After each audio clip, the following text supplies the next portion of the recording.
ഇതെൻ്റെ save the ഡേറ്റിൻ്റെ ഡ്രസ്സാട്ടോ. കുറേ വർഷമായി, 5-6 വർഷമായി എടുത്തിട്ട്. ഞാൻ അധികം യൂസ് ചെയ്യാറൊന്നുമില്ല. ഇതൊരു ക്രോപ്പ് ടോപ്പായിട്ട് വെട്ടി തുന്നാം കേട്ടോ. കട്ടിങ് സ്റ്റിച്ചിങ്ങൊക്കെ അത്യാവശ്യം ഞാൻ ഉൾപ്പെടുത്താൻ നോക്കുന്നുണ്ട്. നമുക്ക് ആദ്യം ലൈന് ഒക്കെ അടയാളപ്പെടുത്താം. ആദ്യം തന്നെ ഞാൻ കൈക്കുഴിയാട്ടോ വെട്ടിയേ. അത് കഴിഞ്ഞ് പിന്നെ കഴുത്ത് വെട്ടി. എല്ലാം അടയാളപ്പെടുത്തിയിട്ടാട്ടോ വെട്ടിയത്. സ്റ്റിച്ചിങ് അപ്പോൾ നമുക്ക് ക്രോപ്പ് ടോപ്പ് അടിക്കാം. ഇതിനെ കൊണ്ട് നമുക്ക് ആദ്യം കഴുത്തൊക്കെ മാർക്ക് ചെയ്ത് അടയാളപ്പെടുത്താം. അത് കഴിഞ്ഞിട്ട് നമുക്ക് ആം ഹോളൊക്കെ അടയാളപ്പെടുത്തി കർവൊക്കെ വരച്ച് കൊടുക്കാം കേട്ടോ. അത് ഞാൻ ബോഡി പാർട്ട് താഴെയുള്ള സ്കേർട്ടിൻ്റെ ആ പാർട്ട് വെട്ടിയെടുത്തിട്ട് സ്റ്റിച്ചൊക്കെ അഴിച്ചിട്ടാണ് അതിൻ്റെ അടയാളപ്പെടുത്തി അവിടെ നിന്നാണ് വെട്ടിയെടുക്കുന്നത് കേട്ടോ. ആദ്യം തന്നെ ഞാൻ മൊത്തം സ്റ്റിച്ച് അഴിച്ച് കഴിഞ്ഞിട്ട് അതിൻ്റെ ഓരോ പീസാക്കി വെട്ടിയെടുത്തു. അതിൻ്റെ മുകളിലത്തെ ഭാഗം ഞാൻ മാറ്റി വെച്ചേക്കും കേട്ടോ, കൈ വെട്ടാൻ വേണ്ടിയിട്ട്. താഴോട്ടുള്ള ഭാഗമാണ് ഞാനിപ്പോൾ ബോഡി പാർട്ടായിട്ട് എടുത്തേക്കുന്നത് കേട്ടോ. നമ്മൾ കട്ട് ചെയ്തെടുക്കുകയാണേ, അളവ് വരച്ചതിൻ്റെ കൂടെ. ഞാൻ മീഷോന്ന് മേടിച്ച പെന്നാട്ടോ. നമ്മൾ ഇസ്തിരി ഇടുമ്പോൾ അതിൻ്റെ ആ കളറ് പോയി കിട്ടും. നല്ല യൂസ് ചെയ്യാൻ പറ്റിയ ഫസ്റ്റ് ബിഗിനേഴ്സിനൊക്കെ പറ്റിയ ഒരു പെൻസിലാട്ടോ ഇതൊക്കെ. മീഷോയിലൊക്കെ കുറഞ്ഞ വിലയിൽ ഇതൊക്കെ കിട്ടുന്നുണ്ട് കേട്ടോ. അപ്പോൾ നമ്മളിവിടെ സ്റ്റിച്ചിങ്ങും കട്ടിങ്ങും ഒക്കെ പഠിക്കാൻ താല്പര്യമുള്ളവർ എൻ്റെ പേജ് ഒന്ന് സബ്സ്ക്രൈബ് ചെയ്ത് ലൈക്ക് ചെയ്യണേ. ഞാൻ ഇനി തൊട്ട് ബിഗിനേഴ്സിനുള്ള പോലെ വീഡിയോ ഇടാം കേട്ടോ. ഞാൻ ഫാഷൻ ഡിസൈനിങ് ഒക്കെ പഠിക്കുന്നതിന് നല്ല പൈസ കൊടുക്കണം. ഒരു 20,000-30,000 രൂപയൊക്കെ വേണം. സാധാരണക്കാർക്ക് ബുദ്ധിമുട്ടാണ്. താല്പര്യമുള്ളവരൊക്കെ എൻ്റെ കൂടെ കൂടിക്കോളൂ കേട്ടോ. ഞാൻ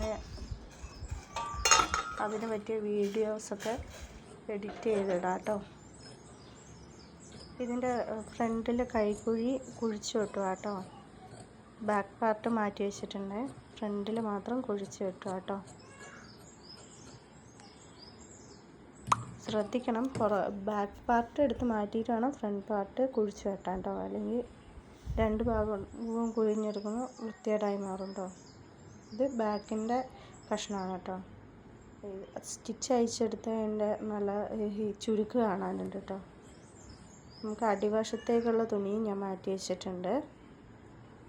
നമുക്ക് കൈ വെട്ടണം. മടക്കി മാറ്റി വെക്കാം കേട്ടോ.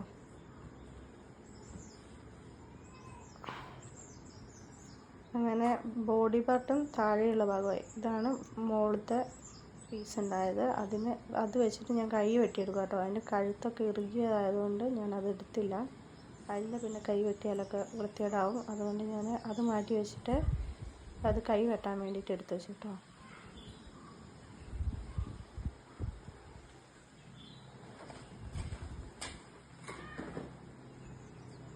ഇത് ഞാൻ മീഷോന്ന് മേടിച്ചൊരു സാധനമാണ്.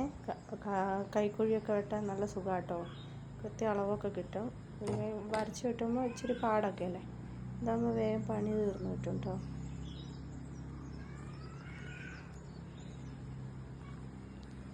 ആദ്യം നമ്മൾ വരച്ചിട്ട് വെട്ടുവാണ്.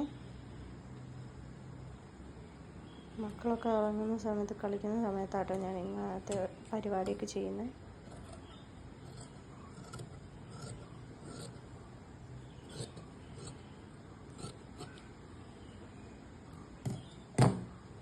ഇതുപോലെ ഉപയോഗിക്കാത്ത തുണികളൊക്കെ ഉണ്ടെങ്കിൽ ഇങ്ങനെ ചൂടൊക്കെ അല്ലേ ഇപ്പം, നമുക്ക് ക്രോപ്പ് ടോപ്പൊക്കെ അടിച്ചിടുകയാണെങ്കിൽ നല്ല സുഖമായിരിക്കും കേട്ടോ. പ്രത്യേകിച്ച് ഫീഡ് ചെയ്യുന്ന മദേഴ്സിനൊക്കെ നല്ല സുഖമായിരിക്കും. കാരണം അത്യാവശ്യം കാറ്റും കിട്ടും, പിന്നെ മക്കൾക്ക് പാൽ കൊടുക്കാനും വലിയ ബുദ്ധിമുട്ടില്ല.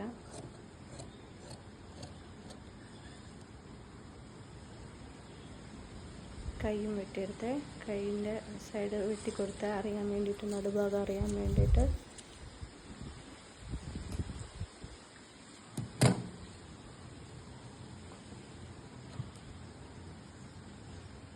കൈയിൻ്റെ ഫ്രണ്ട് ഭാഗവും ഒന്ന് കുഴിച്ച് വെട്ടിയെടുക്കുക കേട്ടോ.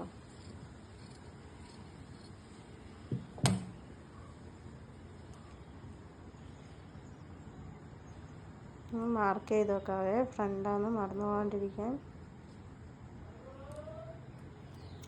നമുക്ക് ഇതിൻ്റെ കഴുത്തൊക്കെ തയ്ച്ചെടുക്കാം. ഞാൻ ഫ്രണ്ട് ഭാഗം ആദ്യം ഞാൻ അടിച്ച് തിരിച്ചിടുക കേട്ടോ ചെയ്തത്. എനിക്ക് കട്ട് ചെയ്യാൻ മടിയായിട്ട് ആദ്യം ഞാൻ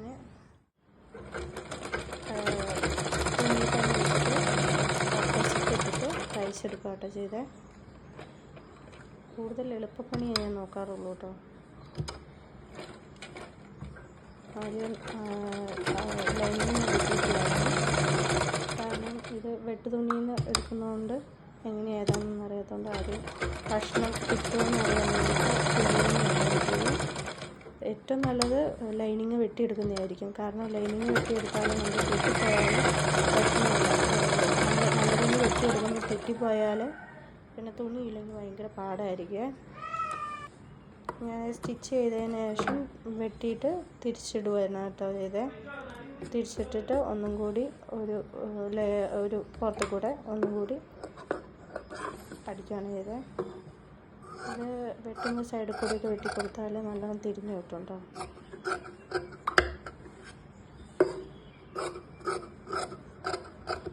ഞാൻ വെട്ടിയെടുക്കുകയാണ്.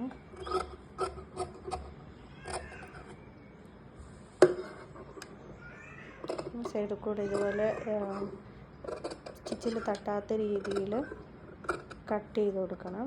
ഈ മൂലകളൊക്കെ നല്ലോണം അത്യാവശ്യം സ്റ്റിച്ചിൻ്റെ അടുത്ത് വരെ കട്ട് ചെയ്താൽ തിരിച്ചിടുമ്പോൾ അത് നല്ല വൃത്തിക്ക് തിരിഞ്ഞ് കിട്ടുള്ളൂ കേട്ടോ.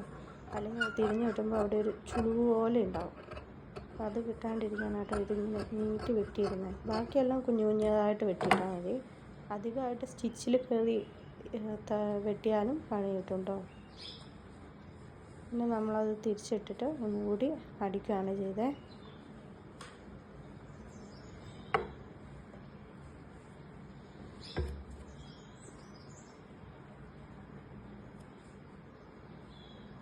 ഞാൻ ഇതിൻ്റെ മുന്നിൽ നിറച്ചും ഇങ്ങനെ ബോൾ പോലെ വെക്കാമെന്നുള്ള ഒരു ആഗ്രഹമായിരുന്നേ. അപ്പം ഞാൻ അതിന് വേണ്ടിയിട്ട് ബോളൊക്കെ ആദ്യം തന്നെ തുണിയിൽ വെച്ചിട്ടുണ്ടായി. എന്നിട്ട് ഒരു മാസ്കിൻ ടേപ്പിൽ അത് ഒട്ടിച്ച് വെച്ചിട്ട് ഇതിൻ്റെ നടുഭാഗം വെട്ടിയിട്ട് കഴുത്തൊക്കെ അടിച്ചതിന് ശേഷമാണ് വെട്ടിയിട്ട് അതിൻ്റെ മുകളിലേക്ക് വെച്ച് അടിച്ചത് കേട്ടോ. അപ്പോൾ നല്ല നീറ്റായിട്ട് കിട്ടും. കഴുത്ത് വെട്ടാണ്ട് അടിക്കുന്നത് നല്ലതാണ്. ഞാൻ വെട്ടുന്ന ഇഷ്ടത്തിനുള്ള പോലെ വെട്ടിയെന്ന് മാത്രം കേട്ടോ.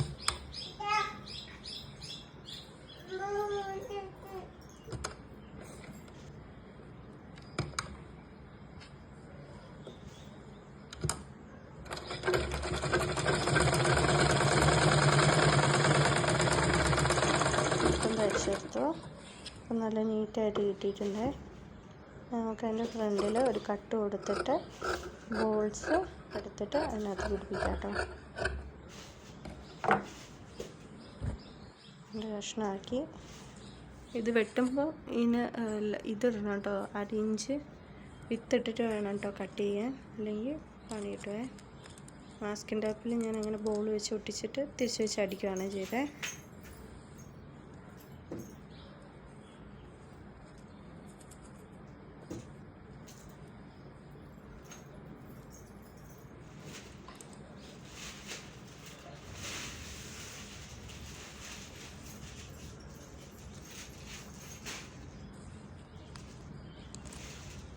ലാസ്റ്റത്തെ ഔട്ട്ഫിറ്റാണ് ഇത്. എൻ്റെ എല്ലാവർക്കും ഇഷ്ടപ്പെട്ടോ? ലൈക്ക് ചെയ്യണേ, സബ്സ്ക്രൈബ് ചെയ്യണേ. എല്ലാവരും ഒന്ന് കൂട്ടത്തിൽ കൂടണേ. നമുക്ക് ഒന്നിച്ച് സ്റ്റിച്ചിങ് പഠിക്കാം.